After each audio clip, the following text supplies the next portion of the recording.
학령 인구 감소세가 두드러지면서 장기 휴교 학교가 늘고 있습니다. 전남교육청은 전교생이 10명 이하인 장기 휴교 학교를 통폐합하기로 결정했습니다. 전남 동부권 총선 후보들이 여순 사건 역사 왜곡을 저지하는 데 뜻을 모았습니다. 후보들은 문제의 진상조사 보고서 용역을 중단시키겠다며 공통 공약을 내걸었습니다. 22대 국회의원 선거를 앞두고 후보군을 조명하고 표심을 알아봅니다. 현역 의원 컷오프 이후 무주공산이 된 여서울 선거구를 살펴봅니다. 전남 지역 선거구 가운데 가장 많은 후보들이 출사표를 던진 목포시 선거구. 모두 6명의 후보 가운데 오늘은 기호 7번부터 9번 후보들까지 주요 공약을 들어봤습니다.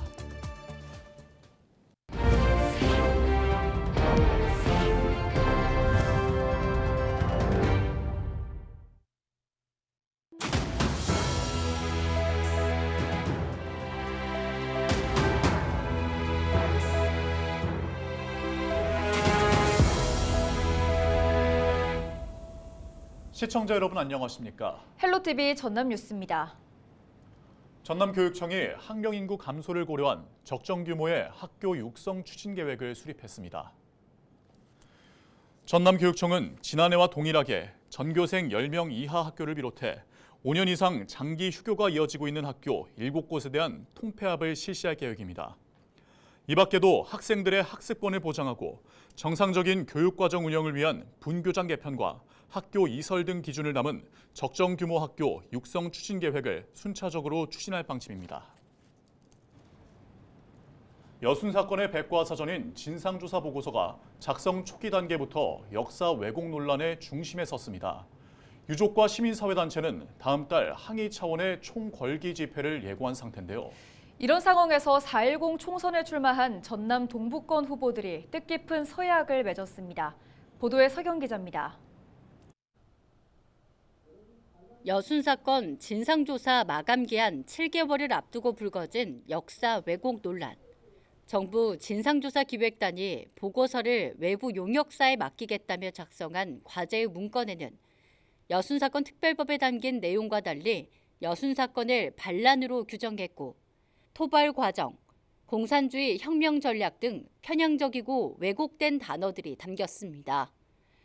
특별법 제정 이후 지난 70여 년 동안 품어온 마음의 한을 치유하고 있는 유족들에게 다시 한번 큰 상처를 주는 단어였습니다. 유족과 시민사회 단체들은 비상대책위원회를 구성하고 다음 달 총궐기 대회를 준비하고 있는 상황. 이런 가운데 4.10 총선에 출마한 전남 동부권 국회의원 후보들이 유족들의 손을 잡았습니다. 후보들은 여순 사건의 진상규명과 명예회복을 위한 공약 실천 서약을 체결했습니다. 서약서에는 정부 여순사건위원회 운영 문제를 개선할 특별법 개정을 추진하고 문제의 진상조사 보고서 용역을 중단시키겠다는 내용이 담겼습니다. 여순의 진실이 명명백백하게 규명이 되고 또 유족들과 그 희생자들이 명예가 회복될 수 있도록 하고 또 배보상이 이루어질 수 있도록 법을 개정하고 역사를 잊은 민족에게는 미래가 없습니다. 반드시 여순 사건 진상규명과 명예회복에 가장 앞장서도록 하겠습니다. 11구 여순 사건이 헌법 전문에 포함돼야 된다고 생각합니다. 아울러서 11구 여순 사건이 국가기념일로 제정돼서 국민의 전체적인 평화와 화합, 단결로 나아가는 국민의 부흥의 길로 도움이 될 수 있도록 그렇게 만들어 가겠습니다. 그 누구보다도 유족들의 아픔을 너무 잘 알고 있습니다. 저는 태어나서 큰아버지 얼굴을 본 적이 없습니다. 재개정하는데 목숨 걸고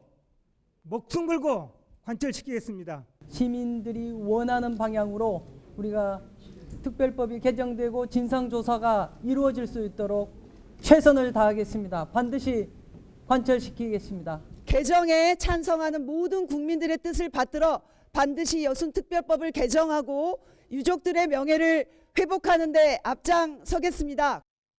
서약식에 참석하지 못한 민주당 조계원, 문금주, 진보당 여찬, 무소속 권오봉 후보도 다른 후보들과 마찬가지로 공약 실천 서약을 체결한 상태입니다. 전남 동북권 선거구에 출마한 총선 후보자들의 공통 공약이 된 여순사건 역사 왜곡 저지. 정부 여순사건위원회를 향한 분노가 터져나오는 가운데 후보들의 공약 이행에 대한 기대와 바람도 커지고 있습니다. 헬로티비 뉴스 서경입니다.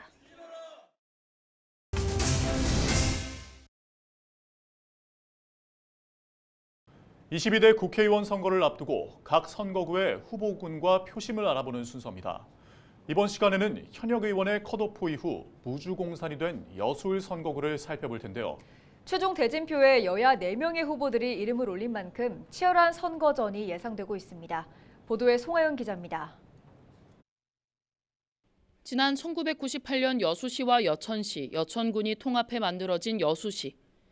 이후 6차례 치러진 국회의원 선거에서 20대 총선을 제외하고 모두 민주당 후보가 당선됐습니다. 전남이 대표적인 민주당 텃밭으로 불리는 만큼 여수을에서도 지지세가 높게 나타나고 있는 겁니다. 이런 가운데 이번 여수을 총선에서는 민주당 후보에 맞서 3명의 후보가 출사표를 던졌습니다. 여당인 국민의힘 후보에 더해 전직 여수시장 출신인 무소속 후보, 전남의 유일한 청년 입지자인 진보당 후보까지 기세를 더하고 있어 관심이 쏠리고 있습니다. 민주당 조계원 후보는 친 이재명계를 내세워 표심을 공략하고 있습니다. 경기도청 정책수석 등을 지낸 경험을 살려 여수형 기본소득과 남해안 메가시티 건설 등 공약을 제시했습니다. 국민의힘 김희택 후보는 여당 후보로서의 강점을 바탕으로 지역 현안 해결의 적임자라고 강조합니다. 2026 여수 세계선 박람회 성공 개최와 KTX 고속화 사업 조기 착공 등을 위한 예산 확보에 자신감을 보였습니다. 진보당 여찬 후보는 전남 지역에 출마한 후보 가운데 유일한 청년이자 가장 젊은 후보입니다. 노동계에 몸담으며 체감했던 노후 산단 정비와 노동자 처우 개선을 약속했습니다. 무소속 권오봉 후보는 35년간 공직 생활을 이어온 경험을 토대로 지지 기반을 다지고 있습니다. 지방의원 시민공천제와 마이스 산업 활성화 등 공약 추진을 내걸었습니다. 현역 의원의 경선 탈락으로 무주공산이 된 여수을 선거구. 오는 28일부터 본격적인 선거운동이 시작될 예정인 가운데 민주당의 수성일지, 새로운 인물의 돌풍일지 주목됩니다. 헬로티비 뉴스 송하영입니다. 22대 총선을 앞두고 각 선거구별로 주요 후보자를 살펴보고 있습니다. 이번 시간은 목포시 선거구 후보자 6명 가운데 기호 7번부터 9번까지 후보자 3명의 주요 공약을 들어봤습니다.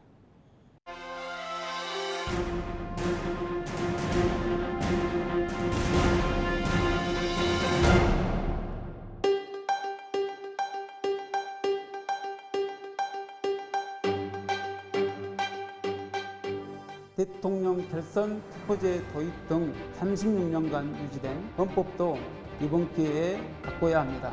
지방검사장 직선제 도입을 하도록 하겠습니다. 검찰총장 1인이 지배하고 있는 전국 단일형 조직구조인 검찰 독재를 막기 위해서는 4년의 임기 지방검사장 직선제 도입을 해야 합니다. 검찰청을 해체하고 기소청으로 전환해야 됩니다. 더불어서 수사청을 신설하도록 하겠습니다. 대한민국의 검찰처럼 기소권과 수사권이 동시에 쥐고서 무소불위의 권력을 휘두르는 나라는 우리나라밖에 없습니다. 은행 행제세 도입으로 저소득층, 소상공인 등 금융 취약계층의 가계부채를 해결하도록 하겠습니다. 전남 공공형 국립의과대학 공동 설립을 적극적으로 구원하도록 하겠습니다. 조선산업발전기본법을 제정하도록 하겠습니다. 점진적인 통합 논의를 통해서 탄생융합 40만 무한반도를 만들도록 하겠습니다.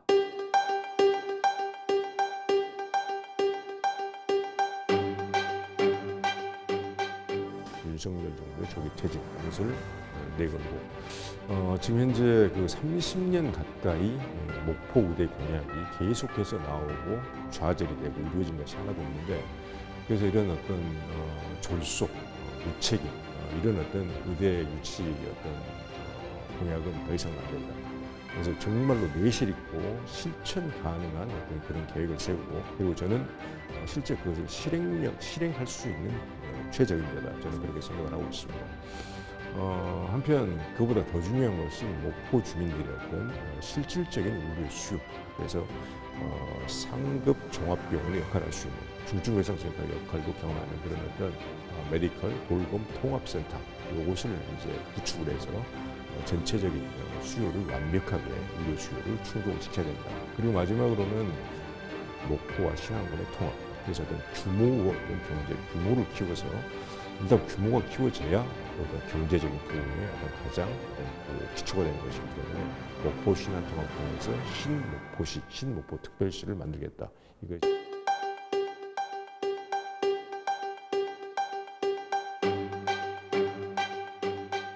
목포 무한 신안을 광역화하는 이런 공약이 첫째고요.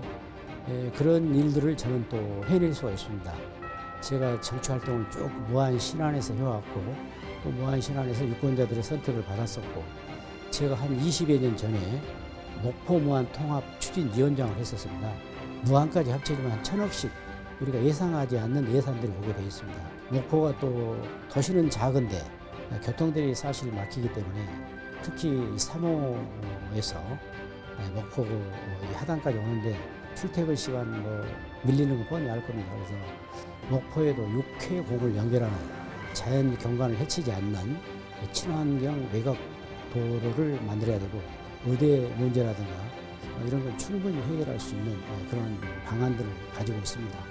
또 하나는 목포 남항 선창에서 용당항까지 새로운 또 다리를 건설할 그런 계획을 가지고 있고, 저는 또 제가 중요하게 지금 생각하는 것 하나가 동성애법을 반대하는 그런 공약을 제가 유일하게 내세우고 있습니다. 목포 시내버스 노선권을 210억 원에 매입하는 내용의 동의안이 목포시의회 문턱을 넘었습니다. 시내버스 운송사업 인수인계 계약 동의안에는 노선권 양도 양수 금액 210억 원, 중고버스와 CNG 충전소의 양도 양수, 차고지와 정비소 등 기반 임대, 근로자 고용 승계와 시내버스 비상운영 6월 말 연장에 대한 협력 방안 등 필수 사항들이 포함됐습니다. 목포시의회는 노선권 매입 비용 210억 원의 경우 대표이사나 주주들에게 배당되거나 개인 가수금 변제에 사용할 수 없는 등 태원이나 유진운수 대표이사에게 지급되는 것은 아니라고 강조했습니다. 고용노동부 여수지청이 여수와 고흥 지역 가두리 양식장을 대상으로 외국인 근로자 고용사업장 현황 일제 점검을 실시합니다. 여수지청은 오는 4월 30일까지 양식장 105곳의 외국인 근로자 기숙사 시설과 운영 실태를 확인하고 근로기준과 산업안전법 준수 여부에 대해 감독할 방침입니다. 위반 사항이 적발될 경우 고용 제한 등 조치를 내릴 방침으로 여수지청은 이번 점검 이후로도 외국인 근로자의 처우 개선을 위해 현장 감독과 점검을 강화할 계획입니다. 여수 광양항만공사가 여수 세계 박람회장 사후 활용 최종 계획 수립을 위한 용역을 본격 추진합니다. 여수 광양항만공사는 해당 용역을 나라장터에 사전 공고하고 오는 5월 6일까지 입찰 공고 기간을 거친 뒤 적합한 업체를 선정할 방침입니다. 전남도와 여수시가 각각 5억 원을, 여수 광양항만공사가 10억 원을 투입해 실시되는 이번 용역에서는 앞으로 1년 6개월 동안 여수 신안과 신북한구역에 대한 기초조사와 해양 레저관광 사업 여건 분석 등이 진행될 예정입니다. 여수 광양항만공사는 이번 용역의 결과가 도출되는 대로 미래첨단과 친환경, 해양 레저 관광이 복합된 종합개발 구상안을 마련하고 세부적인 활용 계획을 세울 계획입니다. 순천만 국가정원이 다음 달 1일 다시 문을 엽니다. 순천만 국가정원 개막식은 4월 1일 오전 10시 순천만 국가정원 스페이스허브에서 진행되며 스페이스허브는 동문과 서문을 잇던 유휴 공간이 광활한 광장으로 재탄생한 곳입니다. 개막식 주제는 우주인도 놀러오는 순천으로 24개 읍면동 대표 캐릭터를 활용한 애니벤저스 퍼레이드를 시작으로 활주로에서 펼쳐지는 육상 수상 퍼레이드가 곁들여질 예정입니다. 순천만 국가정원은 4월 1일부터 연중 운영되며 관람료는 성인 기준 10,000원, 순천 시민은 2,000원으로 정원과 습지를 모두 관람할 수 있습니다.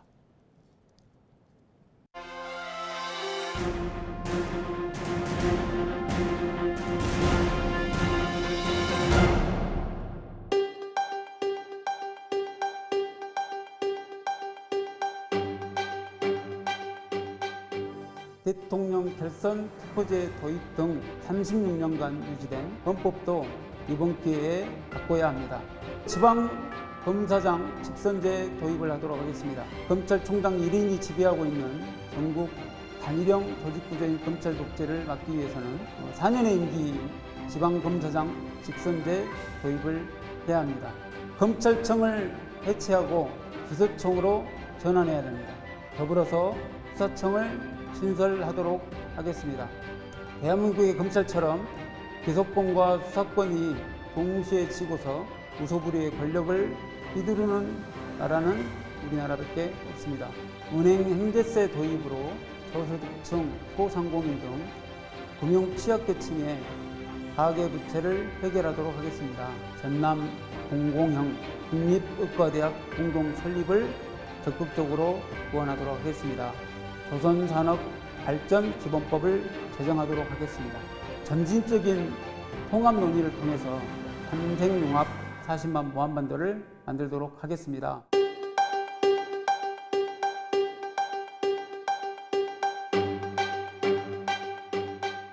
윤석열 정부의 조기 퇴진 이것을 내걸고 지금 현재 그 30년 가까이 목포 의대 공약이 계속해서 나오고 좌절이 되고 이루어진 것이 하나도 없는데 그래서 이런 어떤 졸속, 무책임 이런 어떤 의대 유치 어떤 공약은 더 이상 안 된다. 그래서 정말로 내실 있고 실천 가능한 어떤 그런 계획을 세우고 그리고 저는 실제 그것을 실행할 수 있는 최적임자다. 저는 그렇게 생각을 하고 있습니다. 한편 그보다 더 중요한 것이 목포 주민들의 어떤 실질적인 의료 수요. 그래서 상급 종합병원의 역할을 할 수 있는 중증외상센터 역할도 경험하는 그런 어떤 메디컬 돌봄 통합센터 이것을 이제 구축을 해서 전체적인 수요를 완벽하게 의료 수요를 충족시켜야 된다. 그리고 마지막으로는 목포와 신안군의 통합. 그래서 어떤 어떤 경제 규모를 키워서 일단 규모가 키워져야 어떤 경제적인 부분에 어떤 가장 기초가 되는 것이기 때문에 목포 신안 통합 통해서 신목포시, 신목포 특별시를 만들겠다. 이거.